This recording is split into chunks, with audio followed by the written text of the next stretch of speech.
here's his perspective. He's wanted for attempted murder. Him and I are getting ready to leave the jail at 7:30. And I'm like, so my wife picked me up, got home, slept most of the day. And this is when I started realizing that I had a problem with alcohol. This is the Van Scroll Podcast. Welcome back to the podcast. I'm glad you're here. This week on the podcast is a man named Charlie Backer. Charlie is unlike anybody else that I know. He has a fascinating story and is an entrepreneur. He actually owns his own hot sauce company here in St. Louis, Missouri. But Charlie is no ordinary man. In addition to being an incredibly clever marketer and a really hard worker, he started off as a guy that was headed towards the seminary. And I don't want to give anything away in this story because the whole time, even though I thought I knew Charlie, the more we dug into his story, the more I realized that this is a very complex and fascinating man.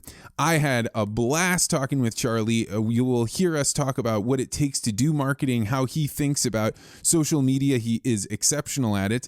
And then we get into talking about things like health and nutrition and exercise and what it's done for both of our lives. This was a lot of fun of an interview, and I really think that anybody that is out there trying to track down their dream, trying to make something different happen in their lives than what's going on right now, could learn an awful lot from Mr. Charlie Backer. So I hope you buckle in and enjoy the program. Charlie Backer, welcome to the podcast. I'm excited to be here. It was funny. I had not realized until I watched your Facebook live or your Facebook stories that it's been 5 years since we saw each other last. Yeah, I think so. It's before you went to Monsanto. I think it was before that. I remember having coffee and you were telling me what you were doing. Yeah, that's a long time ago. So to start off, let's give a little bit of background on who you are and what you're doing. You are Charlie Backer, but probably known much wider as Hot Charlie. Yeah, as Hot Charlie. So I own a St. Louis created and bottled hot sauce and now a seasoning company. We also have a line of popcorn. And it's interesting. Many people that say I own a XYZ company, they got it because their parents did it or because they fell into it or they became the CEO. You're the first person I'm talking to that from zero started something and it's now up and running. Yeah, it was 2 years about 2 weeks ago. That's from when I launched. And so tell the story about how you went from being a guy that had a regular job to now owning a hot sauce company that's distributed around the United States. Yeah, so it started as a kid. My brother and I used to have competitions chugging bottles of Tabasco. And so I've always enjoyed spicy things growing up. And it was about 8 or 9 years ago. I was getting ready for a Super Bowl party, and I wanted something with a ton of heat but flavor. There's a good amount of hot sauces out there, but some of them, you go to the hotter end, it's just like a colonoscopy prep, and I didn't want that. So I just went to my local Deerbergs and I bought a bunch of random stuff and realized like at this point in my life, I could barely make mac and cheese without burning it. So I was not a cook. So I just started playing around with stuff in the kitchen and made it for a Super Bowl party. People liked it. And so for the next 8 years, I was just doing that a couple times a year. Like I was just known as, Charlie makes hot sauce. And my friend. And when you say people liked it, you mean like, hey, Charlie, thanks for bringing the wings? Or was it like an actual reaction? Yeah, people were like, wow, this is different. And so a couple years ago, some people tried my hot sauce and they wanted a bottle for the weekend. So I made them an extra batch and they were blowing up my phone all weekend. Like, dude, you need to sell this. I'm like, that is so stupid. Like at this point I was consulting for like HR and payroll. I'm like, I'm not going to make a hot sauce. Well, they pushed me. And so from there I created a Facebook page and I sold like 5 bottles the first week. And then soon enough, it went up to 50 bottles a week, which is really cool. But then you realize legally you can't do that from home in St. Louis County. So that was a big one. But also, I've got a wife and kids and 2 dogs and a hamster. So the interesting thing with that is I'm dealing with so many hot peppers at home that, bath time at one point, I didn't realize you could use gloves for about 2 weeks into the process. So I was just dealing with like habaneros and very spicy peppers. And I remember giving my daughter a bath one night and her screaming. I'm like, well, shit, I can't do this anymore. Oh, no. Well, it burns. And like, if you don't wash your hands before you go to the bathroom, it was a lot of bad stuff from making it from home, but people really liked it. And I got to a point where I'm like, I don't know what to do. So I started talking to different manufacturers in the area, and a lot of them just didn't really care. I was such a small fish, and they could do like some of these bigger, larger, whether it be like a regional or national brands. So it took me a few months to find a bottler that could be my size, and I worked with him for a couple months. We worked through the FDA to replicate my sauce with something that could be shelf stable. So to get over 50 people, you now have to start worrying about, is the FDA going to accept this? Are they going to kill me? Correct. I mean, that's what you worry about. Like, is what is in the bottle, is it going to make somebody sick? And it was interesting, some of the pushback that I got initially, because Hot Charlie's, the thing that makes it unique, it's focused on the flavor of the pepper and not really the heat. So you get hit with a ton of flavor. But in that, one of my secret ingredients, it's not really secret, is I use real garlic. I don't use powdered garlic. So because I use real garlic, it has to be like a hot bottled sauce. So it's heated like 190 degrees right before it's bottled. So because of that, it makes it an acidic hot sauce. And this is all like a lot of like scientific stuff. Yeah, this is good. Because it's an acidified sauce, there's different requirements for the FDA. So worked with my bottler through all that stuff. That took a couple months. And then August 2017, I had the first bottles going off the line. And I'm sitting there, like at this point, I remember. Did you have a Kickstarter? How did you sell it online? Because I remember going to your website or having an order. That's right. That's in the beginning, and I remember seeing 1,000 bottles leave the line, and I was like, "What the hell did I just do?" And because I had no experience in retail, no experience with I didn't know chefs. Butchers actually scared me. I don't know if you've ever like gone to like a gun shop. Like sometimes you go to a gun shop, you're just looking at something. It's intimidating with some of these gun shop salesmen, and I'm like just scared. So I viewed the same thing with like chefs and butchers. So I'm like, why the hell did I get into hot sauce? And so I mailed my first bottle to John Pertzborn on Fox 2. And if you know John Pertzborn, every Tuesday, it's Bow Tie Tuesday, so he wears a bow tie. So I mailed him a letter, and I said, this is the first bow tie friendly hot sauce. And he's like, no way. So he gets me on TV with him. That's clever. Yeah, it was great. He got me on TV. That got me my first couple retailers. My first retailer is a place called Oakville Butcher Block. So a butcher. So realize I'm afraid of these people. They were my first retailer. And from there, it really it took off. And when you say it took off, that means that you're still bottling at your house, but you're meeting FDA requirements? No. At that point, I wasn't bottling anything from home. I had a bottler at the time that I was using out in St. Peter's.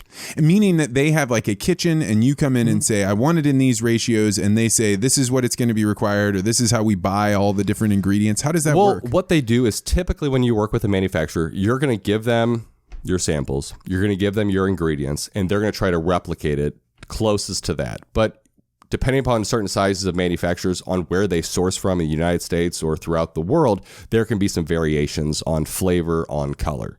So work through all those things, decided on a bottle, got the label and all that stuff designed, and then he just more or less, I would say, okay, I need an order of 75 gallons, and he would just create the batch, bottle the batch, 75 gallons of hot sauce. So how are you learning this? Is there a YouTube channel that says this is how you learn how to... there were so many times where I was like, it'd be cool. Like I Googled how to start a hot sauce company, but they're all just total BS fluff pieces.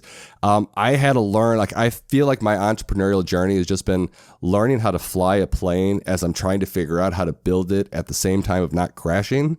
So, because even if you look at my label, so my label has a guy on a bow tie. People are like, wow, it's a beautiful label. It stands out on the shelf. What did you pay for that? I paid $35. I used Fiverr. Have you ever used Fiverr? Oh, yeah. Okay, yeah. Use them. My graphic designer may have been from North Korea, but she did a wonderful job. So I texted her a picture of me in the elevator on my way to work with my bow tie on, and she just made that an animated version or a cartoon version. And so you're basically MacGyvering everything together in your business. You're trying to figure this out. Even the name, I didn't know what to call it. And it was a few months before I launched, and I was going to bed, and Kelly, my wife, was like, well, why don't you call it Hot Charlie's? You like hot sauce and your name's Charlie. I'm like, all right, well, we're just going to go with this. And this is one of those stories of it's too late to stop. Like if you push something down a hill, you can't stop it. It's already going. So that was in, say, April or March of 2017. So months before I launched the product. So leading up to the product launch, I created a website. I designed the labels, created my business cards, a lot of my marketing stuff. And then the week before I'm supposed to go on Fox 2, I Google Hot Charlie's. and hoping that, my website pops up. And it was actually Urban Dictionary that pops up. Oh, no. So if you know Urban Dictionary, if your listeners do, it's just a website that people take normal words or phrases, and it's just they talk about what the slang actually means. What the slang actually means. And yeah, that was one of those moments. I'm a week before, I'm like, what in the hell? So what is it? What does it say on Hot Charlie's? You don't have to say it if you don't want to. Oh, I can say it. So apparently a loved one, if you defecate in a tube sock and hit your loved one over the face with it, that's getting a Hot Charlie. Oh, my God. So I think one of these Christmases or holiday seasons, I'm going to come out with Hot Charlie like stockings, and it's just going to be like a tube sock with my logo on it. Very few people are going to get it. And most of it's just gonna be like, oh, I'm gonna put this on my mantle. But it was at this point, it was too late to change anything. Yeah, the train has already left. Oh the station. yeah, so it took me about 6 months to get the first page of Google all about my stuff, not Urban Dictionary. And as you're making 75 gallons of hot sauce, what sort of investment do you have to make in order to pull this off? Are you digging into your savings to make this work? I was really never a good saver. Are you putting it on credit cards? Yeah, I was using credit cards in the beginning, and just a couple $1,000s or thousands of dollars. Not like maybe $5,000 total, but a lot of sweat equity. A lot. Yeah. So I have to say, I have this feeling of like welling up of joy. I'm so excited that one of my friends took an idea and brought it all the way up to whatever level of success you're at. It is way beyond what most people ever get to on running their own business. But I remember when we met, both you and I were kind of searching around for how are we going to make our way in the world? Right. What are your skills? So if you look back to 6 or 7 years ago, we were introduced by our mutual friend, Travis Liebig, I think one of my favorite people in the whole world. Where were you at 7 years ago? What was going on in your life? Do you remember? It's 2000 or whenever, around 2011. I was still working for my family business at the time. We had like a rental construction company down in Soulard, and I was trying to figure out where God was calling me or what I wanted to do, because I was doing like a 30-day challenge of trying to create a company. I was really big in the challenge. That was a challenge part of my life, like 30 days to start a company, 60 days to get the best shape of your life. And I would just push myself to do these crazy things. So I was working for my family business, just leading like the finance and the HR and a lot of the sales. What do you think was drawing you to the 30-day challenges or 60-day challenges? I do better if I have like a goal in mind. Like I want to get a six-pack. I've never reached that goal, but I want to get in better shape. I want to start a company. I think it's just to push myself and to say I can do it. So there's a big thing I think that happens in your 20s, or at least I can say my 20s or 30s, early 30s, where I knew that I didn't have staying power, that to develop the habits to continue to do something over a long period of time, I never really had it, but I could generate enough enthusiasm to get myself to do something really difficult for a span of time. Oh, absolutely. And I remember watching your things being like, that it looks like Charlie and I have the same thing. Yeah, I'm There's great high in short bursts. Like I can do some crazy things, like, go on a crazy diet or work out intensely. But beyond that, it's like I just fizzle.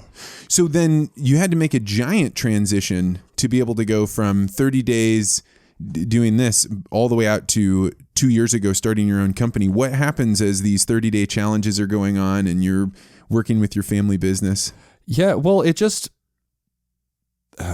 I got an opportunity to leave my family business at a point that the recession was sort of hitting and the business was going down. So I got an opportunity to leave that.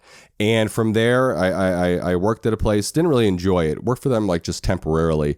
And after that, went and got a job working for a company called Oasis, which has since been bought out by now. But it's like a professional employee organization. So what they do is it's like HR consulting, insurance, but they group companies together.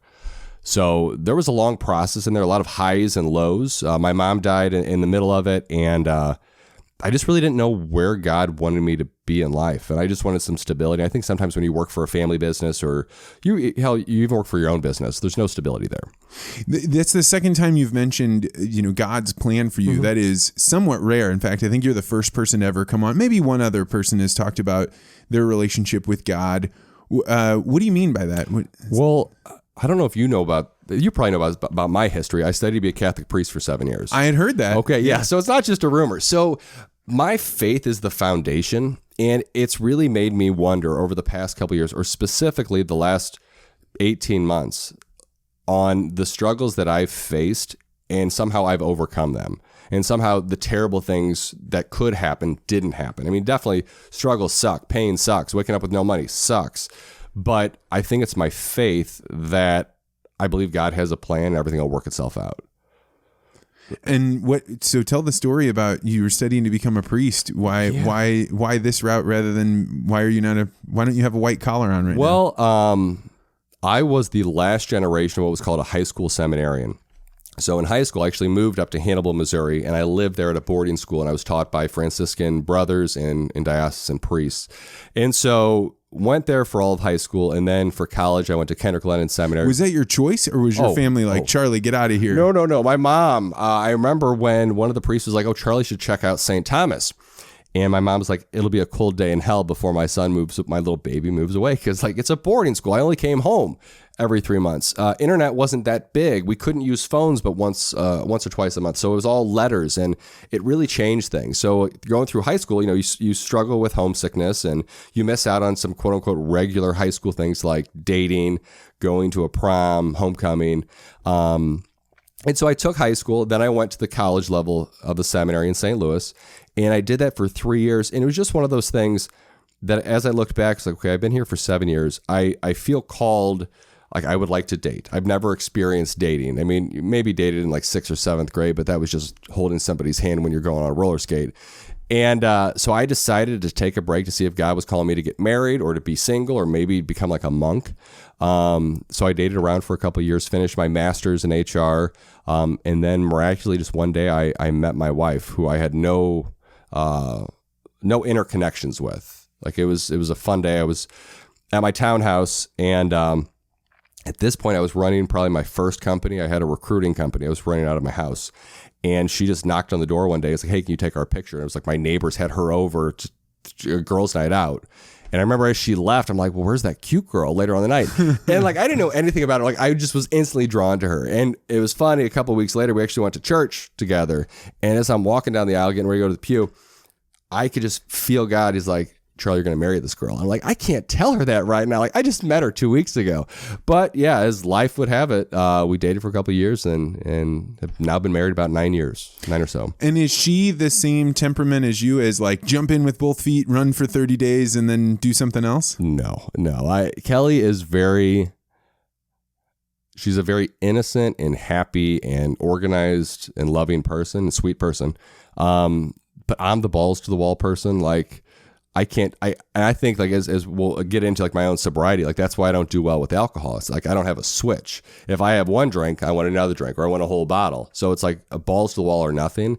And so I think a lot of areas in my life, even like business or whatever I do, it's like I'm going to go as fast as I possibly can to achieve whatever. Yeah, Kelly's the more calm one. She keeps me calm. And you both go to church now? Yes. You raise your kids going to church? Yeah. Are there very many people your age, our age, going to church right now? I mean, we go to early church, so it's like 7:30 in the morning on Sundays. I mean, there's a decent amount. I think it was probably more years ago, but there's still, I mean, I think the church is still thriving. We've got a bunch of kids in the schools, and they do the athletics and stuff like that. Yeah, St. Louis is an interesting place because there's definitely a Catholic network around where there's individual churches and people belong to their parishes, and then those parishes interact with one another. Mm-hmm. It was not like where I grew up Catholic as well, but it was that was the only Catholic church in town, and then there were a whole bunch of other churches, and it was Catholics, and you didn't know any other Catholics. They either went to your church or they didn't. I think it's a blessing in St. Louis because there are so many Catholic churches, and we have a beautiful cathedral, and it's just it's big. It's a big Catholic town. And when you decided that you weren't going to become a priest, was that a difficult choice, or was it like, I'm getting married, I found a woman, or was it I'm leaving something behind? It's one of those things that I had been doing it for so long, and every single day I loved it. Like waking up, it's 5 o'clock in the morning, going to chapel and praying and mass and volunteer work and the studies. I loved it.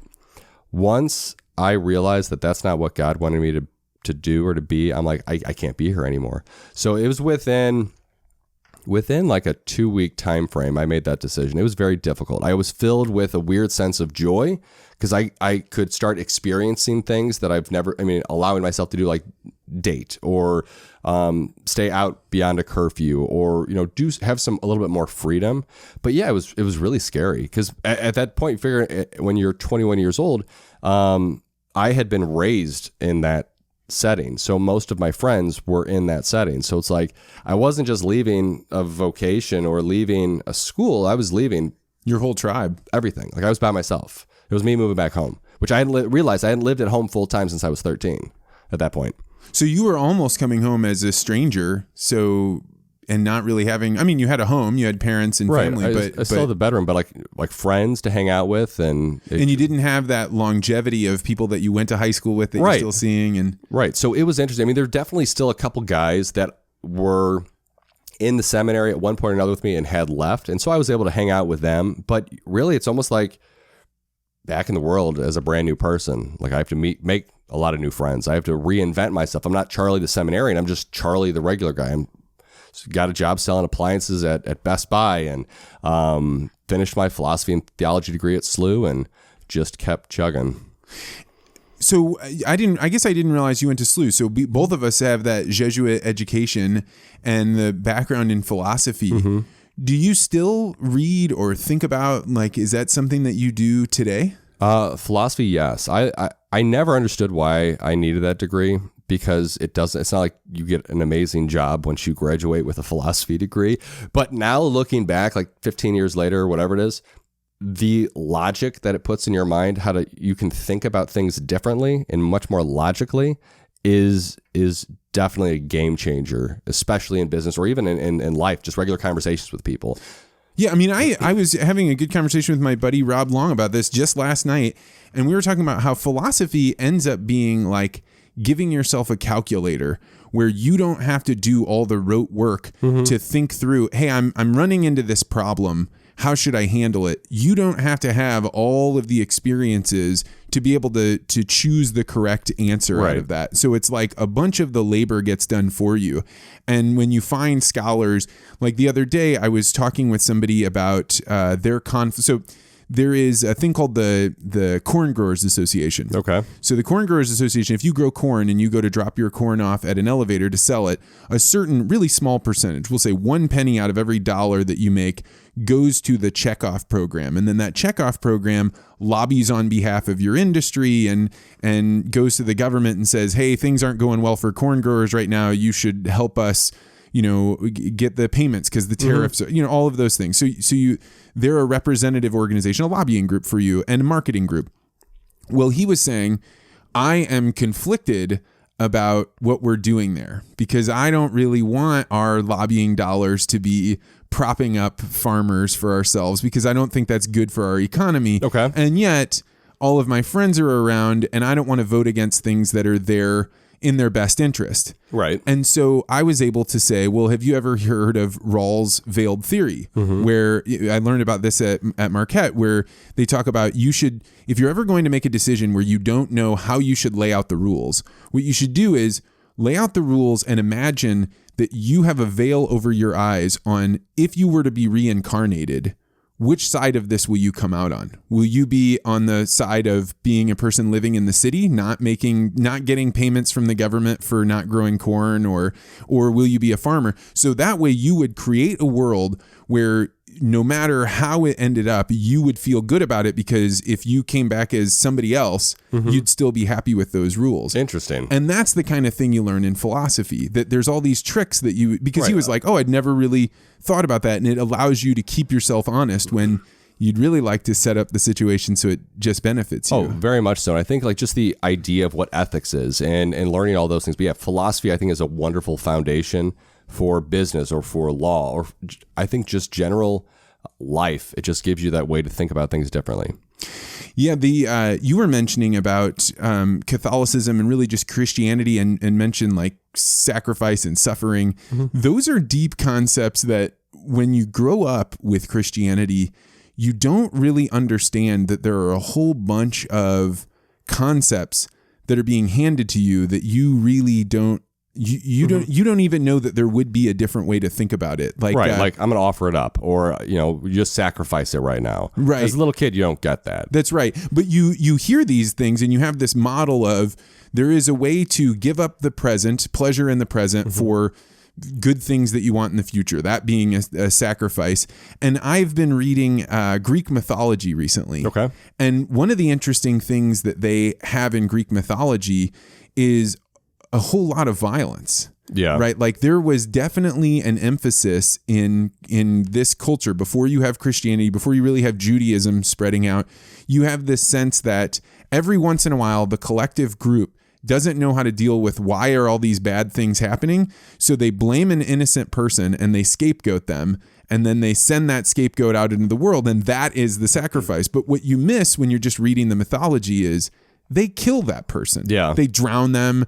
They stone them to death. They do something terrible to that Probably person. wasn't their best day. Yeah, right. Yeah. And that was the way that human beings dealt with, the all of the things that they couldn't understand so that they could handle sacrifice, but that Judaism and then later Christianity gave a different way to think about that. Wait, the ritual sacrifice has all been done. Right. You don't have to kill an innocent person anymore. We can do it in this other way. And you think about Christianity in today's day and age, you don't even have to be a believer in God to still be able to pull value out of the concept of sacrifice. Oh, absolutely. I mean, you can view it even like the simplest terms, like going to the gym. You're going to get hurt the first couple times you work out because your body is stretching. But in your mind, you're able to justify that that sacrifice is going to be worth it in the end. And I think that's a lot with religion and faith in general, that, as you were saying, you sacrifice today for what you can potentially achieve tomorrow or down the road. You mentioned going to the gym. You have gotten in shape. And in fact, you still are in shape. You're looking really good, man. That's the entrepreneurship diet that you just refuse to eat sometimes. Yeah. I mean, I'm working out now, which is good. But there are so many times on that journey where I just wouldn't eat. And not eating has been your strategy to keep the pounds off? It's not even it's not even a strategy there. I just wake up, I'm like, I'm not hungry.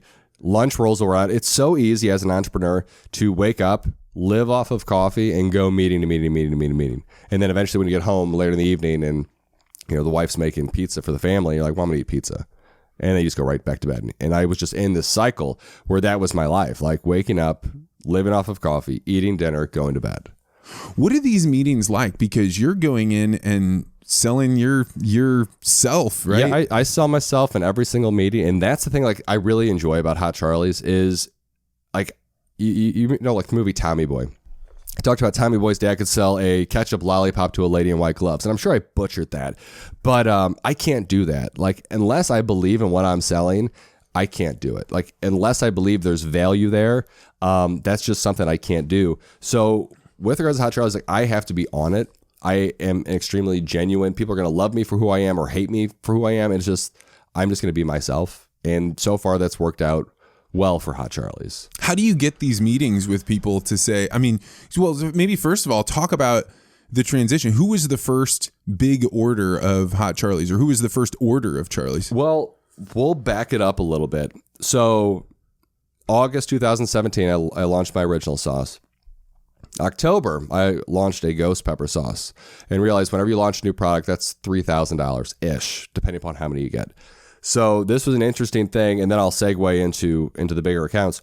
So as I released the ghost pepper sauce, at that point, my tongue, I had lost sensitivity to heat, and I didn't realize that. So there's a place in the city by SLU called Southern. They have delicious fried chicken. So I had a job at the time, so went there with all my coworkers, and it's called Cluckin' Hot, and they use ghost pepper. And I'm like, I've been living off of ghost pepper the last 90 days. I can eat this. So I was able to eat it fine. One of my coworkers grabbed one bite, instantly ran to the bathroom. Oh, wait, you mean literally you had lost your... I thought that you were... Well, it's just one of those things that you get desensitized.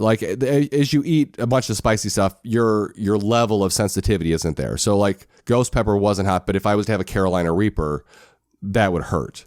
So I ate the meal and I'm like, well, my coworker got sick. Maybe I'm going to regret this. And the next morning I was supposed to be on Fox 2 at 9 o'clock in the morning to go live that I released this ghost pepper sauce. I woke up at 3 o'clock in the morning, sick. throwing up ghost pepper. And anybody that's thrown up, it's not fun if you had a night of drinking or food poisoning. But ghost pepper, it burns. And so that whole morning, I'm just like praying as I'm on my way to Fox 2. I'm like, please don't let me throw up. Please don't let me throw up. And as I got there, like I had the realization, like, well, what's the worst thing that happens? I throw up live on air. I'm like, that would go viral. People would be like, holy crap, that's the hot sauce guy that threw up on TV. Man, that's an optimist way to look at that. Yeah, that's the only way I could do it without passing out. And so I did that, and I ended 2017 in about 4 stores. It was 4 great stores. So the best 4 local stores, Yeah. and then you just walk in and say, "Can I talk to the manager?" Do they buy it up front, or do you buy shelf space, or how does that work? No. So when you deal with like the small mom and pops, you just go in and you say, hey, this is my products. Will you try it? Do you like it? And the first 4 gave me that chance, which was great. That had to be a big day for you. It was huge. And so ended that year great. 4 months, Hot Charlie's was probably making enough money each month to pay for like a half a round of groceries. And then comes January, and I got a call from my company that they were eliminating my position, and my division was more or less being bought out by a larger company. I didn't know that. Yeah. So You lost your job? yeah, in January 2018. So I went home. Well, I was already at home because I was working from home at the time. And I'm like, my wife doesn't get off till like 6 o'clock. I'm like, what the hell am I going to say to her? I was wondering, is this God's like dare to be great moment? And I'm supposed to go balls to the wall with Hot Charlies. I'm like, I can barely, make $70 a month. And my wife was teaching, preschool at the time. So it's like, we were not bringing enough money without my salary to pay the bills. And so told Kelly, and more or less for the longest time, I probably applied to over 200 jobs. How did that conversation go that night? I'm like, hey, I lost my job, or my position got eliminated. It's not going to be bad. We have some money saved up. And she's like, okay. She's like, what are you going to do? I'm like, well, I'm going to apply to jobs. And at the same time, I'm going to try to grow Hot Charlies. And realize, okay, so hot sauces, barbecue sauces, seasonings, it's seasonal in the Midwest. So barbecue season, all those things move fast. Winter months, not so fast. So like trying to sell hot sauce in January, February wasn't the best. Big during right now, right? Yeah, so like just football season probably getting up there. Yeah, okay. so that's huge. So I was really like depressed, and some cool things happened. I got a random phone call in early February from Channel 5, and Dana Dean is like, hey, Charlie, I wanted to come out and do a special on Hot Charlie. So it was cool. She came out to the house. She interviewed me and Kelly on how we make the hot sauce, or how I used to make the hot sauce. And that gave me like a little pick me up. And then it was like another month, and I was just laying on the couch. Like I was seriously depressed. And you ever seen the movie Billy Madison? Oh, yeah. Okay, so he's in Miss Lippy's class in first grade reading about the dog that lost his You way. get out there and you find that fucking dog. So I woke up one of these mornings. I'm like, I've got a mortgage. I've got two kids, a wife, a hamster, 2 dogs. Like, I have to do this shit. So I went out there and I hustled. And I hate the word hustle. I think it's a douche word. But it was one of those things that like that's all I could do. So I went out, and in the next month, I picked up like 20 accounts, just loading Kelly's car up, because I had a small Nissan at the time. She had a bigger Honda, and I would load it up, and I would just go out and sell. And like, I didn't care. Like, I needed You're to just make looking money. up on Apple Maps, where's the closest store, and I'm going to go to that store. I would do some research, like creep on some social medias and stuff, and figure out good places to try to go into. But I didn't. The knowledge I have now is a lot different than what I had then. Then it was just like, I'm going to go everywhere. And so it was just a lot of struggle. And in the meantime, so that January, so a couple months prior, I had created my hot sauce dust with my bottler. And that's a dry version of my original sauce. And I approved it in January. And so I got a text in like March. And he's like, hey, Charlie, he's like, your batch is ready. I'm like, well, what are you talking about? He's like, well, I got your, hundreds of bottles. I'm like, well, shit, I haven't even designed my label yet. And I had no money because I was broke. And so I figured. How broke? I had... At that point, I wasn't broke. In my mind, I was broke, but I still had some money. I still had a couple $1,000s. And so I launched that, and that was a crazy success. Like, that was flying more than my sauces were. And so over the next couple months, like here, we're going to get into like the biggest account early on. I was driving. It was May 2018. Woke up. And this is when, you wake up to the poorness. And I had a negative bank account. And I'm like, well, I have to pay for groceries this weekend. And Kelly doesn't get paid for another 2 weeks. Like, what the hell am I going to do? And so I loaded up her car filled with hot sauce and seasoning, and had a half a tank of gas. And I remember driving to the city, and I got an email from somebody, and he said, "Hey, Charlie," he's like, "I've been following you on Instagram the last, several weeks." He's like, "I see you busting your ass every day. It reminds me a lot of what we did when we opened our company." He's like, "I want to put your products in all of our stores." Whoa. And they had 27 locations. And that, like, I pulled over, and I remember I was on Cherokee Street. I pulled over and I started crying because, like, who the hell am I going to call? My wife's working. All my friends are working. I didn't have I didn't have the friends that I have now that are entrepreneurs that they can pick up a phone at 2 p.m. And I just cried because, like, it's working out. And then I went and met with him. Super nice guy. And he's like, "Also, we want the same order next week." He's like, "I know what it's like to be in your situation." And so from there, that sort of just gave me the momentum to keep going after bigger accounts, more accounts, and just, it didn't allow me to give up. And so what then, so that's the first level, or maybe the second level. You're out there selling, then you get on this step. What's the next step up from that? When do you start feeling safer? I don't know if I've ever felt safe. Like, I don't know. I did a podcast like a year ago, and again, I was only in 80 stores at the time. And I remember talking to him about entrepreneurship. I was like, I think if you were to describe entrepreneurship, it's like a disease, because you don't think of things the way normal people do. You don't think it's normal to have, like, no money and to still believe that what you're doing has value. And so that was it every single day, getting out there and trying to find that fucking dog and getting these rare wins. Like, I was. And were there people that would tell you no? Oh, yeah. I mean, you get that. Like, Hot Charlie's. So the secret to hot sauce, okay? So this is for all your listeners that want to come out with hot sauces. The way you can make the most amount of money is by putting a ton of water and vinegar in your sauces, because that's viewed as free. So Hot Charlie's is thick. So it's not a cheap sauce. It's a premium. It's a gourmet sauce. Well, it typically retails at $13.50 a bottle at stores. So yeah, like, trying to go into stores that are used to selling like Tabasco is one of my favorite ones, but selling these tiny Tabasco bottles for like $4 or $5, like, well, why are we going to sell yours for $13.50? So it's like, it's not just getting people to buy your product, but it's getting them to believe that they're going to make their money back. Oh, because they have to put the investment up front. Correct. You genuinely are selling yourself there. Oh, You're like, they have to believe in me. So it's it was interesting. So I was at my wife and I were watching Deadpool 2 at the movie theater, and my phone blew up, and everybody was like, "You have to get on your Facebook right now." I'm like, what the hell happened? And I think it was our anniversary a couple of years ago. And it turns out Mike Johnson, one of the creators of Sugar Fire Smokehouses, they had won Memphis in May. They got first place in seafood. And for anybody that's not from St. Louis, Sugar Fire is like the barbecue place. You could go there at lunchtime on a Tuesday, and there is a 45-minute wait sometimes. I mean, amazing. Like, people love it. I mean, amazing food. I think they've got like 13 or 14 locations nationally now. They're just a great company. And he tagged me on Facebook and saying that they won Memphis in May. I'm like, oh, good for you. And then he's like, he posted the recipe, and it had Hot Charlie's listed. And I'm like, oh my gosh. Yeah. So I freaked out, and it was cool. But again, just one of those little moments that when you're down, that things just sort of help push you along. One of the things that I observed, that you have the, I don't know, gusto or courage. I don't know what it is, or maybe just naivety. I don't know. But I remember watching you on whether it was Instagram or Twitter. I remember seeing your videos and being like, he's putting himself out there, and if he doesn't succeed, everyone will watch him fail.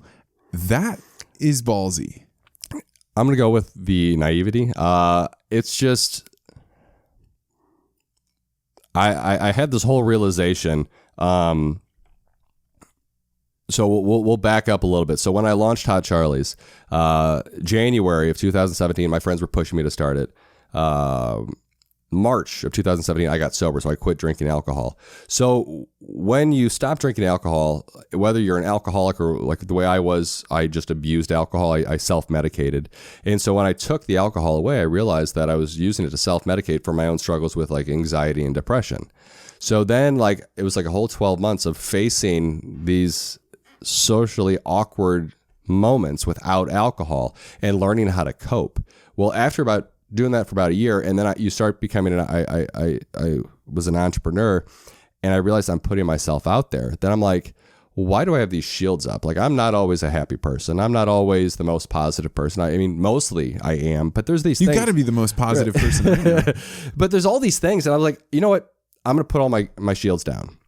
Because I was thinking like that they were shields protecting me, but really what they turned out to be is they were just masks that they were hiding my inner self. Like, I was just uber protective of myself. And so I'm like, fuck it, I'm just going to be myself. And when I made that decision, like, haters came out of the woodwork. Mean things started being said to me. Like, I was so weak and vulnerable. Wait, people said mean things to you?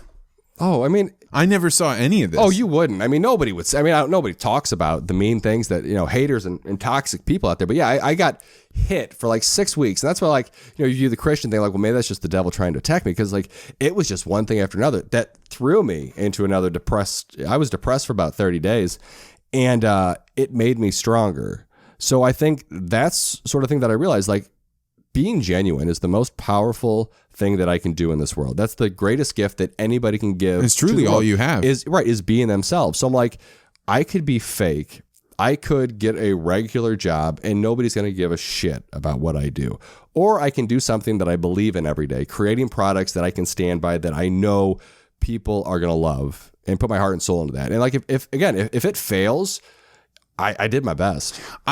So when you put out an episode or two of Sober Charlie's, I got on there and listened, and I stopped what I was doing. I was making dinner, and I sat down in my dining room, and I just listened to it because it was the first time I had ever heard a person that I really knew, that I had, spent time with before, that was like, this thing had a hold of me. I was coming home and being mean to my wife. I was waking up feeling hungover as shit. Right. And it made me like take a really hard look at, like, do I have this problem? Do I have other problems that are like this problem? And I sat there thinking, damn, Charlie, you are like the gutsiest person that I know, because while I think like doing a podcast, you can be pretty genuine. You talk about the books you're reading and the things you're working on, but I had never heard somebody be that candid. It was just one of those things that I really believed in my heart that, I mean, it took me about a year to open up about my sobriety. Like, the first year I was just like,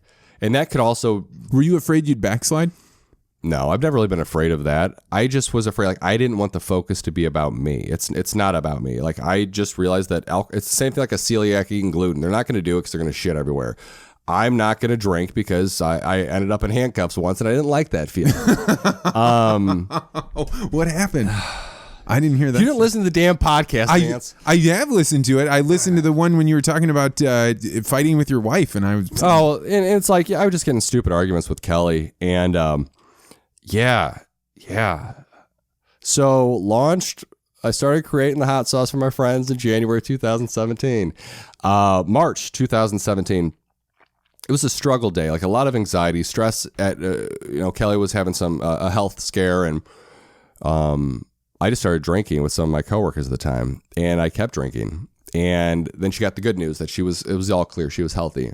And I just kept drinking. And then come to the evening, and I this is, again, I could look back, like, I was self-medicating. I was avoiding reality because I didn't want to deal with the struggle, and I was just drinking. And drove home, and I talked to my wife on the phone about 2 blocks away from my house. And within that time, I ran into a utility pole, crashed my Jeep, flipped over probably a couple times, walked away pretty much unscathed, and knocked the power out for multiple blocks around the area. And so much so that I got off the phone with Kelly, and her and the kids were in the bedroom, and the power went out, and she's like, that was Charlie. And so she gets in her car. We didn't have power, so she had to force open the garage, drove up. I was in the ambulance, and that sort of led to a whirlwind of an adventure that evening. Went to the hospital, and when you get accused of like a DWI, you'll have a friendly police officer that goes to the hospital with you. Really nice guy. And so after I got checked out, I was fine. It was like 1 o'clock in the morning, and he's like, well, I got to take you to jail. We got to get processed. And, me being the smart ass, I'm like, well, will you at least let me play with the sirens? Because I had never been in a police car at the time. And no, they won't let you play with the lights and sirens. So I went to the jail, and as I'm getting ready to get checked out by the nurses, and I go in the nurse's office, and I'm like, I know you. He's like, yeah, you're Kevin's best friend. Like my best friend from seminary. It was his uncle that was the nurse. And so I spent the next 6 hours at the county jail, and it was interesting. It sucked. It was terrible. You don't want to be in jail. Like it wasn't even a jail. It was the holding cell.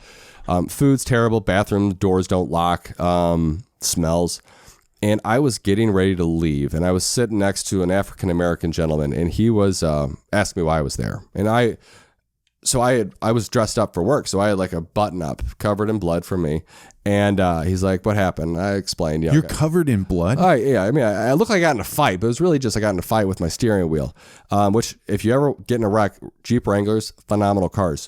So I'm sitting there, and I explained to the guy like why I'm there, and he's like, dude. He said, shit happens. He's like, you didn't get hurt that bad. You didn't kill anybody. And he's like, God gave you the rest of your life. He's like, yeah, I'm sitting here. I'm wanted for attempted murder. He's like, but I believe that I got stuff figured out too. So like, here's his perspective. He's wanted for attempted murder. Him and I are getting ready to leave the jail at 7:30. And I'm like, so my wife picked me up, got home, slept most of the day. And this is when I started realizing that I had a problem with alcohol. Not the accident. The accident, I'm like, I could blame that on, it was stress. 8 hours from getting out of jail, I'm like, I can go for some wine. And thankfully, my wife had thrown away all the wine. And I had to fly out of town that weekend for a promotion I just got. So I was out of town. I was still drinking semi-regular. And it just, over the next 3 weeks, it just clicked. And I remember being at a wedding with my wife. It was a Sunday evening, and I had, 2 drinks, like 2 vodka tonics. I remember this. I remember sitting there, and I didn't say anything. And I'm like, in my mind, I'm like, this is going to be the last time I ever drink for the rest of my life. And I woke up, and I went and saw, a psychologist I was dealing with, and I went to an AA meeting, and I've never drank again. And the thing is with sharing that story is the hope that somebody out there that might be struggling with alcohol or might be struggling with drugs can realize that even when you're sitting in jail, believing that your life is over, you have a choice to make it better. Like all we can do is bounce back. When you thought about the Sahara Desert, or maybe you didn't perceive it that way, of being like, I'm never going to drink again, was that a big mountain in front of you, or was it obvious? Was it going to be easy, or was it going to be hard? It was twofold. Like I had tried so many times in the past to quit drinking. Like I would make it 30 days. I'd make it 9 months. But it never really clicked. And with this, like I could say like, I'm never going to drink again. But the reality was I just took it one day at a time. And all of a sudden one day turned into a week, and then 6 months. And then like, now it's been 2.5 years, and I'm very, very grateful for that. Yeah, I picked up the terrible habit of smoking cigarettes in high school, and then I smoked in college, and then on and off afterwards. And when I finally quit, I came to the realization that I wasn't quitting smoking forever. I just wasn't smoking the next cigarette. Right. And that's a great way to look at it. Because it's the only thing you can do, right? You can't quit. Somebody else may have a different thing. But for me, it was like, I can't quit forever. That's too hard. But I can quit the next one. And every single time that comes up, that's just one little decision. One little decision. And that's the same way like I apply it sometimes to the gym. Like I may not work out every single day of my life, but I'm just going to work out this one time. And you take it from there. And it's interesting you're bringing that up. I was meeting with a psychologist friend of mine last week, and we're talking about addiction. And he said, in my experience, the only way to solve addiction is through consequence. Like typically, people, like if you're struggling with heroin, they get arrested, or they get what's the stuff called? Narcan. They get Narcan. Like those can be those wake up calls. Alcohol, you get arrested. And I don't know really what I think about that, because I want to think that I'm stronger than that. But like I look back at my own history of drinking, like, well, I got in a car accident, got arrested, had to deal with the courts and all that fun stuff. And that sort of, it emboldened my choice to quit drinking. It's an interesting thing when you get into what's going on behind the scenes in your mind, because I recently, in the last 8 months or so, took up the practice of meditation, which I always thought was like mumbo jumbo, but really it is just take a little bit of time to be contemplating who is the thinker of the thoughts. Right. Because and to realize that not your thoughts don't necessarily come from truth. And that's exactly right. They're Because just thoughts. They're just there, right? They just it's almost as though you are a human being that is being operated by some voice in the back of your head, which doesn't always give you all of the information. And the funniest thing about something like alcohol or smoking cigarettes or doing hardcore drugs is that no one would choose to be that wildly out of control. Right. Like you might choose the euphoric sensation you get as you're having the first couple of drinks and everybody's having fun, but nobody would choose to be out of control of those people, maybe you've been that or I've been that for sure at a bar where you bought another drink and a rational person would be like, that will not increase your fun any more than it is right now and you're going to pay for it tomorrow. Then why is the thinker of the thoughts making that decision? Right. And that's like one thing, like when I was drinking, I would always wake up not all the time, but most mornings, like regretting, like, well, what did I say last night? Was I a fool of myself? It is so nice waking up and I'm like, if I said anything stupid last night, at least I remember it now. And it's empowering. And it's been interesting since becoming more vocal with like sobriety or mental health, the amount of people that reach out to me that are struggling or that just open up a conversation like, hey, I was drinking last night and I was just, thinking of you. And just like, it just opens up their mind to thinking, okay, do I need to cut back? Do I need to stop this? And like, that's it. Like so many people think that they have to drink to have fun. And that's the farthest from the truth. Like that's what's like, I always respected my wife. Like we could watch a Blues game. She can open up a beer at the beginning of the game. And at the end of the game, it's still there. And I can open up a bottle of wine. And by like the third period, I'm like, oh, do I have another bottle of wine? Is this going to last me before bedtime? But like, that's where it's like everybody's wired differently. Yeah, that's definitely right. There are some people that when they start having that first drink, they get so much of a good feeling. They're so much happier than other people that even if you're not drunk, you're feeling that like happy, hey, I know things are headed in this direction. Whereas there's other people, they just don't get that. Right. So, one of the things that happens when people quit drinking is it changes their friend groups. Did that happen to you? I think when you say that early on, I believed that like, it would be like a quick thing. Like you quit drinking on a Monday, by Friday, you lose all your friends. It doesn't happen like that. So if you're concerned about quitting drinking, it doesn't happen that fast, but it does happen. But like it was so many different things were going on at the same time. I quit drinking. And so here's like the cliche thing. I gave up the sauce to make the sauce. So that energy and time I was putting towards drinking, I shifted that towards Hot Charlie's. And so I don't know if it's necessarily the drinking that pushed certain people away or the entrepreneurship that just took my time away. But like, I just went a different path. And like the people like that I would hang out with a couple of years ago, yeah, they're still my friends. The people that I would drink with, primarily to go out to bars and hang out with them only drinking, yeah, I don't see them anymore. But for the most part, my friends are still there. The social aspect of it with, so I go to a lot of conventions or, where it's for the people that are coming there, it's their one time away from the farm or from the laboratory or whatever. So they're having drinks. And it used to be when I made the rule, when I travel, I almost never have any drinks. And it's just because I need to be sharp the next day. I want to make sure if somebody's paying for me to be there that I am as present as I can be. But I remember when I first started thinking, well, it's going to be harder to talk to other people. Yeah. But what you don't realize is if you just wait till they've all had 2 drinks, then you've still got your wits about you. And they're a lot more loose. I was so scared about that in the beginning. Like I was scared about a lot of things. Like if I quit drinking, will people still hang out with me? If I quit drinking, will I still be as sociable and confident at parties? And yeah, like I think in the beginning, you're more so hit with anxiety, like social anxiety, like where you overthink it too much. But like now I can say I'm just as confident, if not more, and more present to people's conversations than I ever was when I was drinking. So it's almost like these lies that our mind tell us, well, if you don't drink, you're not gonna be able to do this. Like, no, you're a liar and you just do your own thing.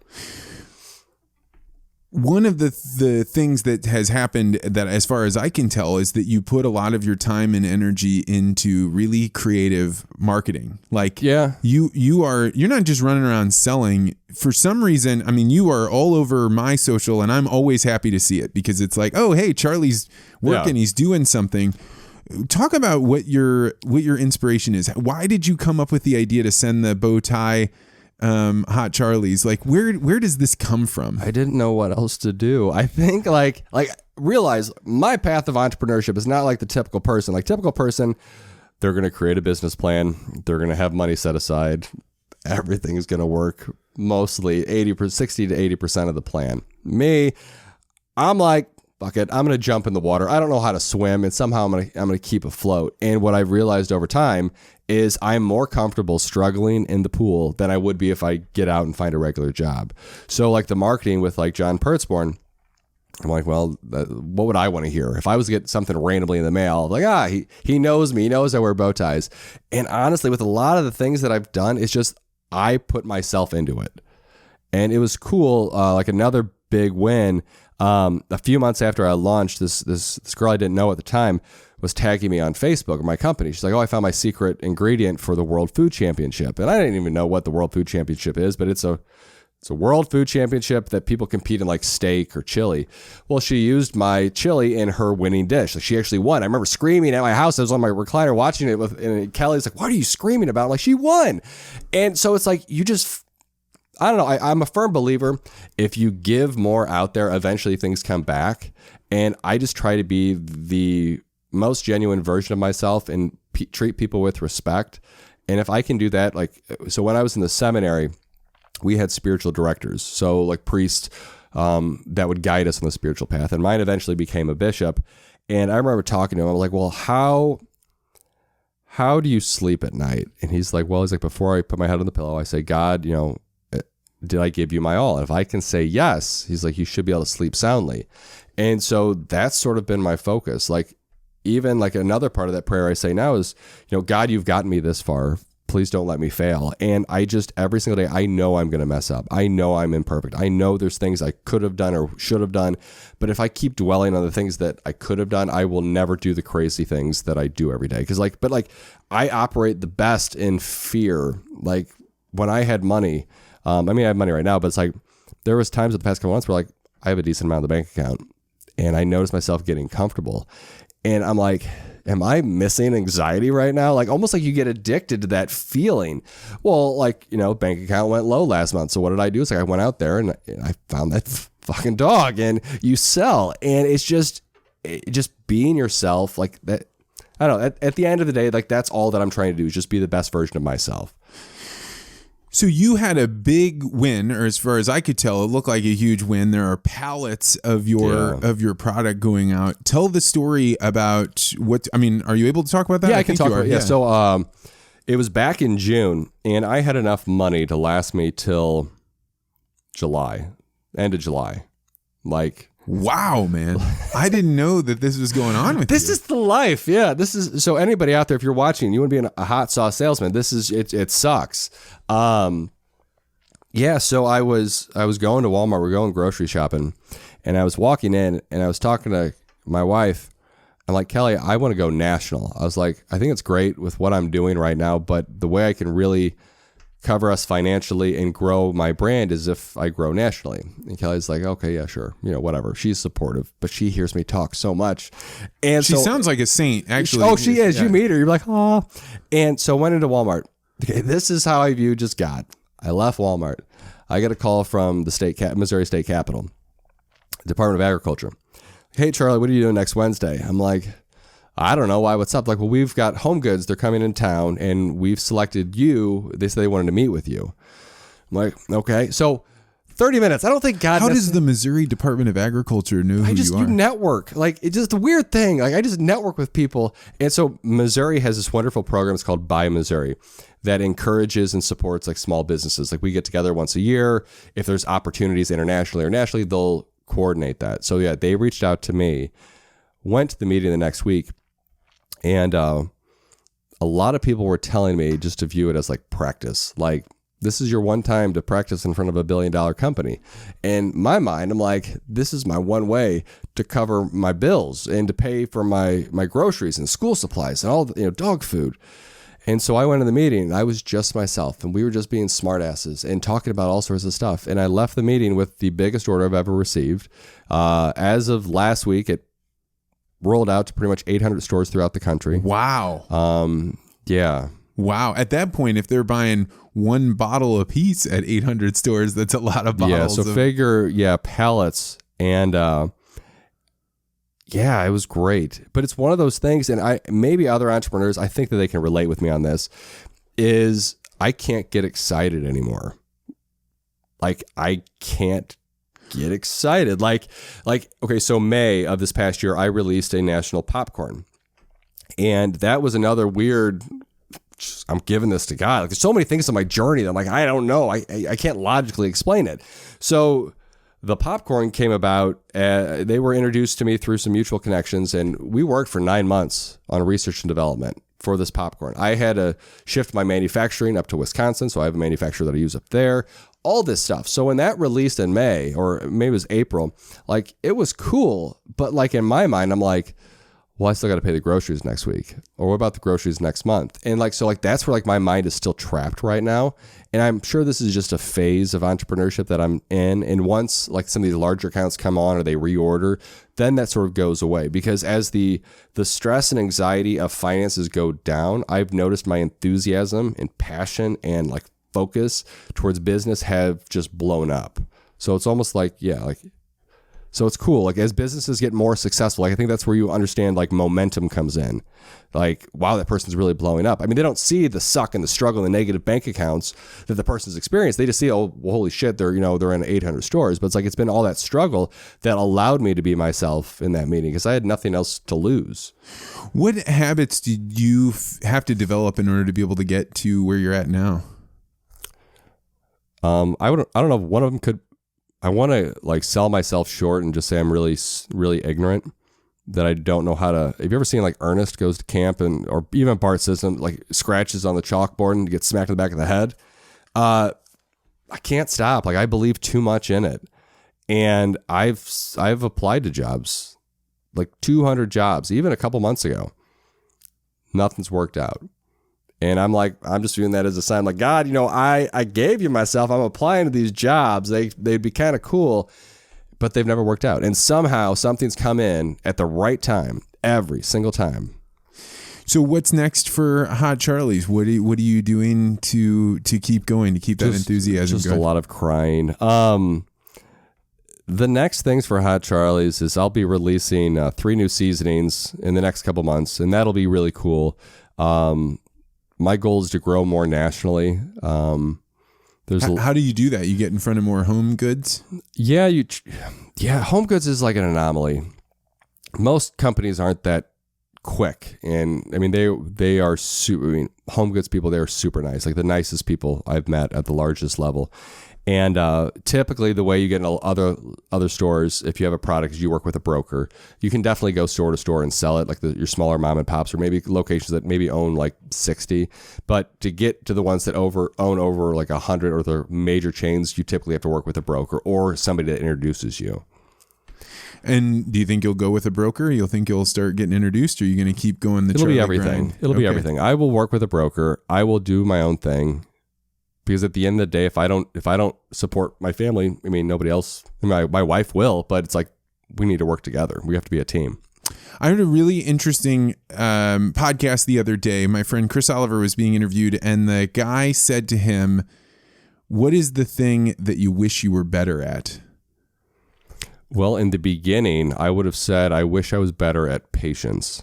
When you just start a business and then you struggle financially, you want everything now. But I can look at everything that's taken time. It has been so much better down the road, like where I can look back and say, okay, because I struggled with that, it made me do this here. Because I adjusted this ingredient for this product, it's allowing me to get into this area. In the beginning, it would definitely been patience. I'm not the most detail-oriented person. That's where it's great having Kelly, because she's so organized and detailed. Like when it comes to like fulfilling packages, when we were doing that at home. Like she was everything looked great.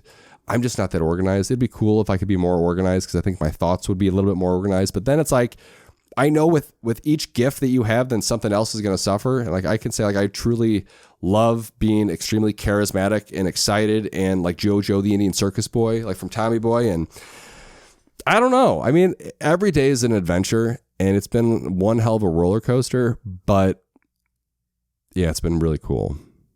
What are you got some tattoos? Yeah. So yes. So this one is gratus. That's Latin for grateful. So I got that at my 1 year of sobriety. And then this one says Sushipame, which is like take, O Lord, and receive. I got that at my 2 years of sobriety. I've got a couple other ones on me, but it's all Catholic, mostly Catholic symbols.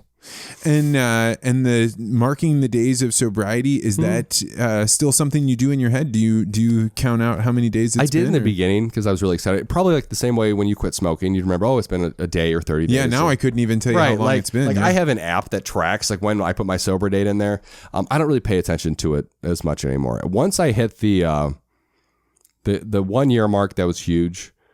Once I hit 2 years, it was like, okay, it's not that big of a deal. I just don't drink. Like because you think it's such a big deal to be sober in the beginning. Like, holy shit, I'm like the weirdo at the party now. But after a couple of years, you're like, yeah, I just don't drink. It doesn't. I mean, but also we get older. Our surroundings, we're not around the bar scene as much, so it changes. So right before we started, you were telling me about some articles that are coming out about you. You are in the news. I mean, as far as I can tell, all the time. How does that happen? Just be yourself, like email people, mail stuff to people. Like St. Louis Magazine is supposed to be coming out with an article, knock on wood, in the next, it should be out right now. And they've been cool. Like I remember right when I was launching Hot Charlie's and I was going on sales calls, I just tweeted at the guy who's the editor, and I ended up going to his office, introduced myself, gave him some of my products, and it's just sort of gone from there. But like, over time you sort of develop these relationships with certain media people, and who, if you email a press release to, who's going to push it out. Fox 2 has been phenomenal with regards to whenever I want to come on for a segment. If the story is right and if they have timing, they'll usually try to squeeze me in, and it's just fun. Like I wish I could give an example, like a real reason on how I did this, but like I didn't do the traditional way. Like the traditional way, a business hires a PR firm, they write the press release, they email it to their email list, they help you. And I'm like, I can't afford that. So I'm like, I'm going to email these anchors, or I'm going to follow them on Twitter, or I'm going to tweet at them. Social media has been phenomenal for that. Even with a lot of my retailers, what I've noticed is, especially on the smaller level, if you can message them between like 7 and 9 o'clock at night on Facebook, like their business page, it's typically the owner that's going to, like the decision maker that's going to respond. Oh, that's really interesting. Yeah. Because they're at home. They're at home. They're like just chilling, playing on Facebook. And like, who's this? That's been a great one. Oh, brilliant idea. Yeah. And tell me a little bit about what you've learned about social media. You're on Facebook stories, what's your philosophy behind what you put there, and what are you talking about? How many people are watching? So like Hot Charlie's, like on another level, I don't really like social media, but on this level, the marketing is huge. Like Instagram, that's where it's at. In my mind, that's where it's at because it doesn't cost money. So with Instagram, I've maybe got like 1,500 followers or maybe 1,000, something like that. But it's cool because on my general feed is just typically like marketing stuff, like places that are like Strange Donuts is doing a special this weekend. Strange Donut is the St. Louis donut shop. It's like the cool, crazy, hip donut place. Yeah, that's great. So they're doing a special this weekend. So like that's what's on there today. Or like if High Point or certain restaurants do certain specials, or if I get into a new location, like it's like the highlight reel is what you're going to find on my feed.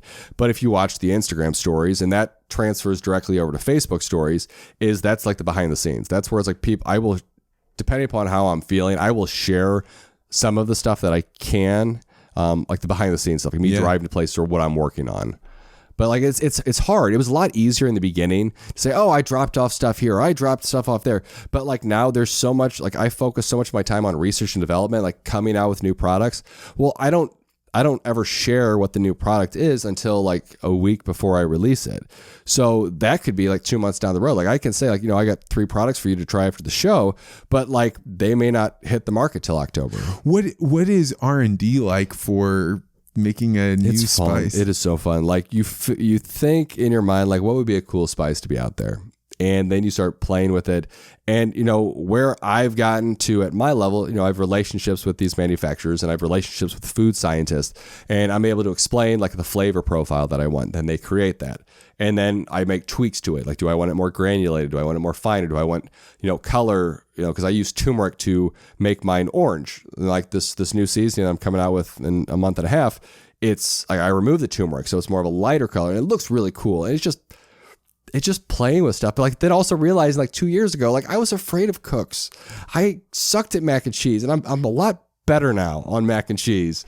And it's fun. Like the seasoning side is fun. There are some really interesting schools out there that have that teach students how to do this. So I've gotten a chance to go to a lot of land grant universities. They'll have like a food science program, and then you get to go into those laboratories where they have a wall and a kitchen on one side, and then they open it up and slide it through. Have you? I've never seen the Wizard of Oz. I've only been beyond the gate. Oh, we'll have to find a university to send you to. It's cool. Yeah, like, and especially how these people's tongues work, like how they're so sensitive, and I can tell them a flavor profile. And if when I try it, if I taste a hint of something, they can reduce something. Like they know. Like it's just like it baffles me. Like what an awesome gift to be able to do that. Yeah, and it's definitely a refined art. I mean, there are students that at a lot of that, like I went to one in Madison, Wisconsin. I went to one down in Oklahoma. Like they're just the students are learning, and I wish my school would have had that. Mm-hmm. You can even apply to be a taste tester, and you just show up, and some days you're eating tomatoes, and other days you're ice cream or hot dogs or whatever. Yeah, it's fun. Like the seasoning, like my record is I can go from an idea to a product launch in 21 days, including label creation and waiting for the labels to be printed. So, well, that's got to give you a tremendous advantage over the big brands. Like, yeah, it's tremendously, it's fast, but it's like I can't put that much pressure on so many things at the same time. Like Home Goods wanted to come out with my seasoning, and I'm like, well, I created this hotter sauce dust seasoning. Would you be interested in that? And like, well, yeah. So it's like I had to explain that to my manufacturer, get him to do the label, the sample test, get that information to my label people, get the labels to my manufacturer, get the thing scheduled, and then get everything shipped out. It was scary. Like it was stressful. I mean, this truly is a form of a hero's journey, right? Where you went down into hell and had to face the demon of you got to get into details. You don't get to have a business. You don't get the freedom. You don't get the being at the top of the mountain unless you learn how to handle details. Yeah, and you read so many of these entrepreneurs' stories, like where they talk about like you have to earn your place, and I always thought that was total bullshit. And then I look at my journey, I'm like, wow, this just sucked. So it's like when bad stuff happens, it doesn't ruin my day anymore. But like a year ago, it would hurt. And now I'm just like, I've made it this far. Like, what's the worst thing that could possibly happen? I would have to get a job. Like, I have nothing like that. That's not the end of the world. I mean, it sounds like you're doing great, and you're definitely on a trajectory. What are you reading these days? Where do you get your news from? If people wanted to know what comes in, what's the incoming signal to Charlie? My favorite book is The Alchemist. Okay. Have you read that one? No. Really? Come on. That's a great philosophical book. Really powerful. So I've been reading that. I reread that. Reading another book, People Over Profits. I think that's what I'm reading right now. Profit First, where you take the profit of your business first. And it's interesting. I read a lot of weird stuff. Like any news, whether it be Fox News, MSNBC, CNN, I will read all of them just because I know they're all skewed in their own little ways. I don't really watch too much TV. I like diners, drive-ins, and dives right before bed.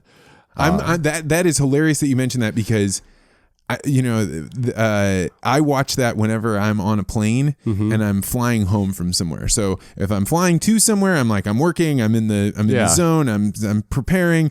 But on my way back, when I'm just like, I can watch whatever I want, I'm gonna watch this. And I know everybody gives Guy Fieri a hard time. Oh, he's great. Like I can watch it like right before bed. Like I put that on when I'm like 10 minutes away from falling asleep. I'm like, I'm gonna fall asleep to Guy.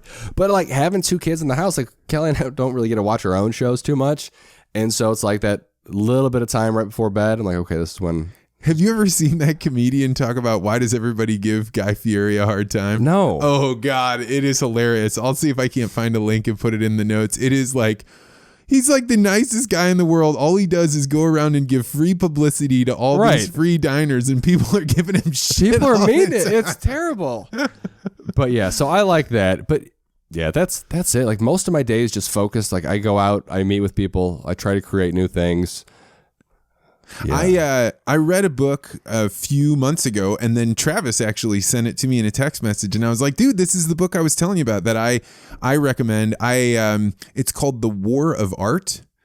And it is all about... Is that an old book? No, it's not The Art of War. Aha, that's where it was. Okay. It's the play of words on that, but it's really saying, if you're going to do creative work, how do you develop the system so that you aren't just sitting around waiting for the muse to hit you of like, how am I going to do something creative? And instead, you set up your day and your situation so that you force yourself to be in a situation where creativity is going to come and you're going to get it there.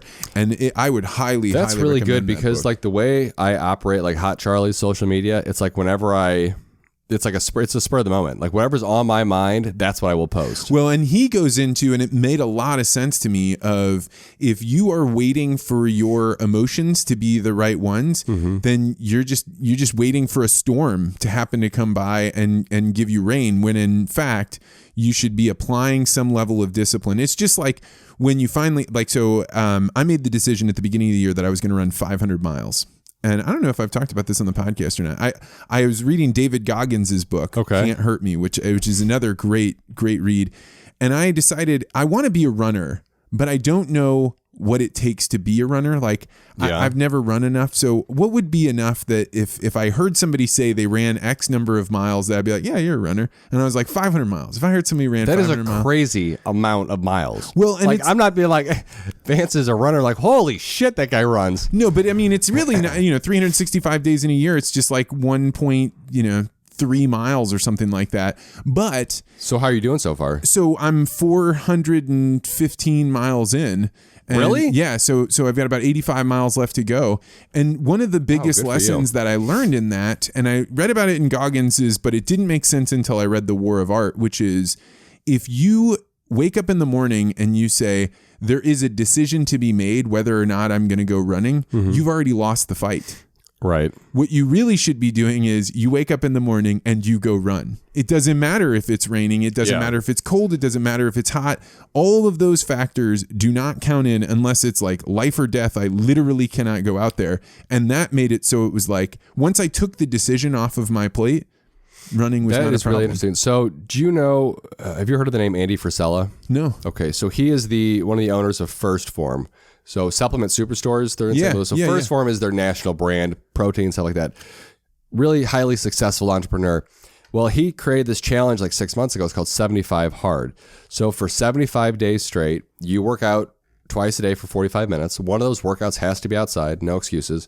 Read 10 pages in a book, follow a diet, drink a gallon of water, and take a progress picture every day. Well, when I was doing this, I started doing this back in June.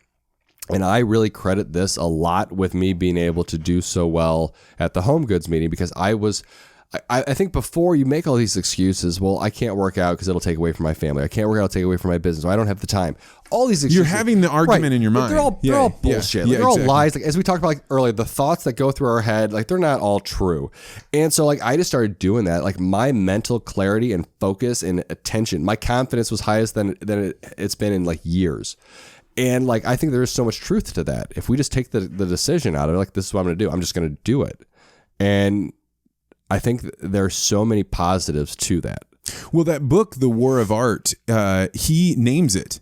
And it's really funny. When I encountered this book, I had been at like a dinner, and I was talking to my friends like, hey, what would you name that voice in your head that says, you don't have to go for a run. No, like, remember, your ankle hurts a little bit, Right. it's too cold out. And everybody was like, I don't know. And I was like, but you have the voice, the voice that I'm talking about. And they're like, yeah, I know it. Well, in that book, he names it, and he calls it the voice of resistance. And it was like a light bulb moment for me, because I was like, oh, once I have a name for it, then when it pops up into my mind, I can be like, oh, and that's just the voice of resistance. Yeah, that's really good, because I can even view all the obstacles that I've ran into with Hot Charlie's. Like, there were so many moments looking back that I thought that if I was explaining what I was going through, somebody would be like, well, it's justified if Charlie wants to, throw in the towel. Like, I could justify that to myself. But like, you name the voice, you make that decision, and then you just keep going. And I think that goes back all the way to the part of the conversation where we were talking about the value of a Jesuit education. Mm-hmm. There's that phrase in logic, the very first day of logic class. And I did not remember. like logic, by the way. Oh man, I love that class. I enjoyed the class, but once it started where you had to annotate, like, did you have to do that when you there are silly things that they do. I didn't like that. But the very first day of logic class that I particularly liked was when they said, he who controls the definition controls the argument.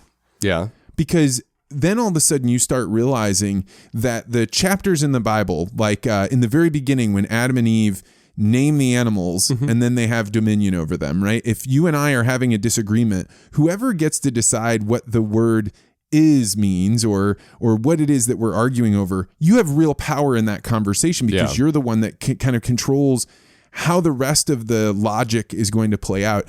And I thought, just by naming resistance, just by giving it a name, I could now identify it. I could pull that voice out of all of the other voices that are going on in your head and be like, that's not the one that I need to listen to. That's the one that's great. trying to keep me from the thing. That's just the mental strength right there is huge. Yeah, and I mean that's the case for Audible, and podcasts are some of the greatest innovations to have happened in the last 10, 15 years, is because now there's no excuse for not getting exposed to really good ideas, because those books, those things that you're reading, the person that gets you to do the challenge where you're drinking all the water and exercising, like if you are around those places and then you respond positively to those things, your life gets better. If you make the right, all the way back, if you make the right sacrifices in the present, then you advance in the future, and you need somebody else to tell you these are good sacrifices to make. You need to apply it to your own life. Right. But it really helps me to figure out which sacrifices should I make. Right. And it's always a learning experience, like what sacrifices are actually worth it, what are not. But yeah, it's always a thing, like every day, one after the other, trying to be better than I was the day before, than you were the day before. I mean, the fact that you've ran that much, that's probably more than I've ran my entire life. So people had told me this so many times, but I never believed it. And the line that comes to mind is, I have so many good ideas and they're just 5 miles away. And all I have to do is run 5 miles, and then all of a sudden my mind it's actually 3 miles. So you run, more than 2.5 miles out, and you're coming back, and all of a sudden your brain's like, I can do that, and I can call that person, and the thing I was worried about over there, that's all gone. This is just really interesting that you're talking about this, because that's the exact same thing that I was experiencing when I was doing the 75 hard. Like, my mental awareness and all those things, like everything started working up there. That's interesting. Well, and I remember the thoughts that I would have in my head about not exercising. I mean, there was a time in my life not that long ago where actually pre-January 1st of 2019, where running 3 miles would be enough for me to be like, I've done all the work I need to do for a week, Right. And now I think of it not having access to that. If I were to get injured or not be able to do that, it would be so scary to me, because I would lose access to all this huge segment of my thinking, and would all just be gone. And I don't know what I ever did. So you're saying that you believe now you're much more creative and open than you would have been 100 times more creative, and the ability to think through complicated things in my life. I didn't even know those problems were there to be solved, or I didn't have the stamina to be reading the book or facing, everybody runs into problems, and, I've got my own fair share of problems, and the ability to run so that I can figure out how to get out of those problems or how to move past them. If I didn't have that, I don't know what I'd be doing. So I feel it's when I try and say you should really work out, you should go lift weights or do jujitsu or do something. It's like this will be a lifeline to you. This will change your life, and you just don't know it. And once you know it, you want to share it with everybody. Yeah, because I remember as a kid, even high school, always viewing working out like it's a means to an end. You're gonna look better physically. But now as you get older, well, I have to take care of myself.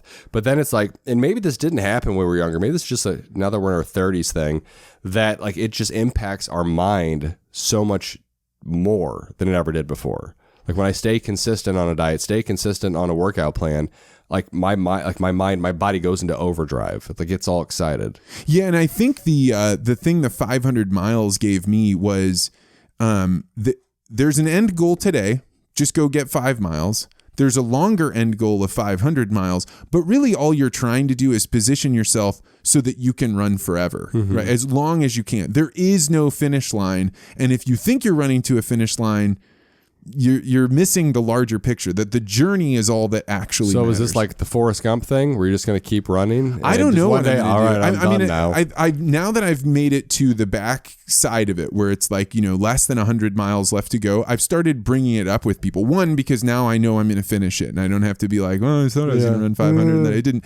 But now I'm open to what else. What could you do if you had done that? Because before, starting in the beginning of January, the thought of running 500 miles, to think of what you would do after 500 miles seems ludicrous, because you got to run those 500 first. So now I'm open to it. I'm really interested. If you or anybody that is listening has an idea of what do you do next? How are you at swimming? Would a triathlon? I don't have any interest in racing other people. Well, it doesn't have to be a race. It can be a race against yourself. That's true. I did a Spartan race, and really? I've only done that. the Tough Mudder. The Spartan race seems like a step up from the Tough Mudder. Well, I didn't know. So Travis talked me into this, and you didn't know what you were getting into? I had no idea. And we did one in the St. Louis Cardinals stadium. Okay. And it was hell. We were running up and down stadium stairs with giant sandbags, and it was just absolutely brutal. And I'm glad I did it. Yeah. But it wasn't my thing. I started doing jujitsu, Brazilian jiu-jitsu. Oh, nice. And that has been a good challenge.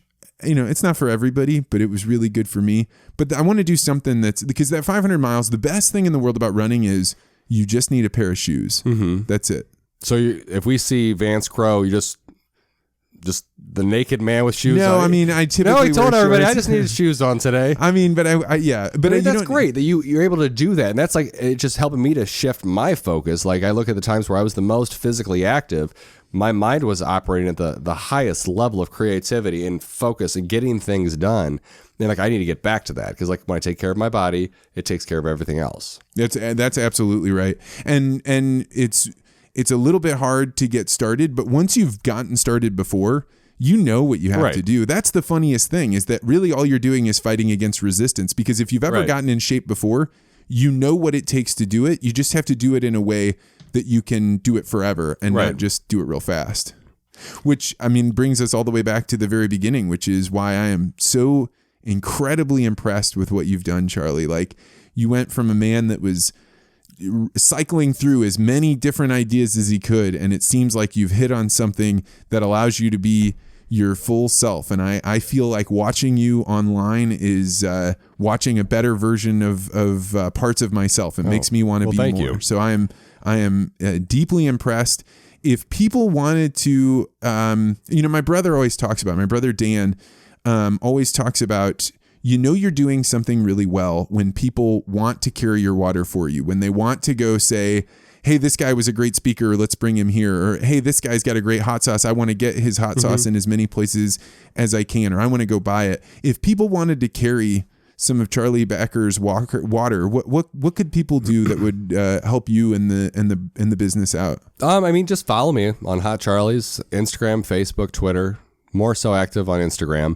That's it. Just follow me on there. If they have connections with like larger national retailers or distributors, those are the people that I'm focusing on right now. Because I've realized for the first 21 months, every day I was just out door to door to door to door, which is great. It got me into 100 plus 150 locations. But I can take that exact energy and focus it on a national account and grow a little bit faster in a different way, where it's like, it's my goal right now to have as little interaction with my product as possible. Where I think in the beginning, I was all excited if I had 50 gallons of each or 50 cases of each hot sauce. But now I'm like, that's me sitting on 50 cases of hot sauce that I have to sell in X amount of time, especially when I'm doing like the popcorn. I can say I have a pallet.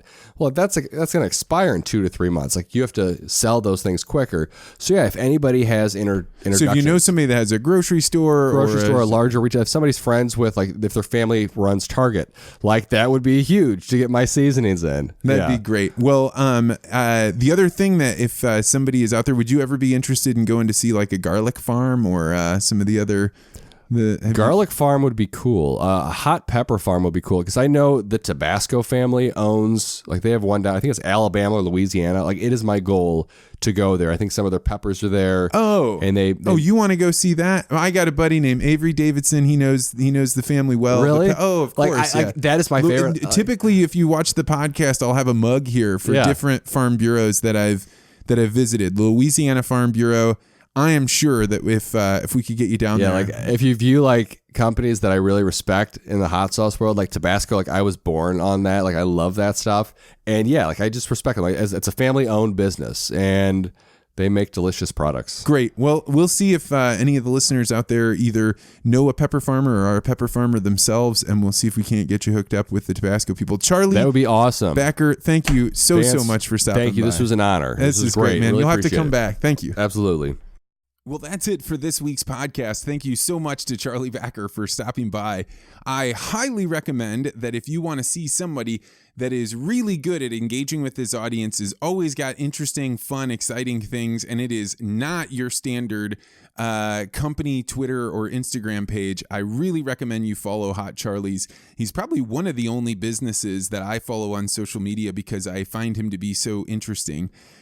If you're looking for something else or somebody else that will take you out of your ordinary network, I want to give a shout out to one of my biggest supporters and actually one of the people that I admire most in the world. Her name is Christy Webecki, and she lives up in Iowa and is a PhD soybean breeder.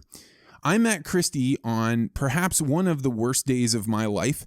I was giving a speech and had gotten some terrible family news, and I was done doing a Q&A, and there was this little tiny woman sitting in the front row that raised her hand and started asking me questions about why I had invited Dr. Jordan Peterson to the American Farm Bureau.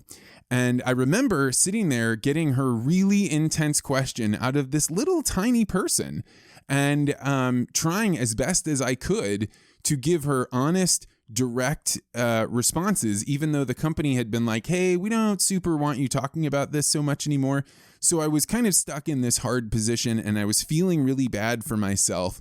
And we get all the way done with the conversation and the Q&A ends and she is waiting for me outside the door. And I think it's because she's going to say my answers were not satisfying to her, but instead she didn't at all.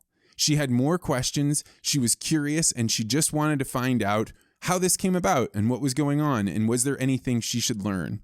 So slowly, Christy and I became friends and we have stayed in touch over the last couple of years, and she has become one of the most inspirational people in my life. I always try to think, how can I ask a question that is as genuine and is as interested and as curious as Christy asks when you interact with her? And if you want to find somebody that is a fighter in life, somebody that is pushing themselves to be there for as long as they can, making the world a better place, you can do no better than following Christy Webecki on Twitter. She goes by ISU_mini_bean,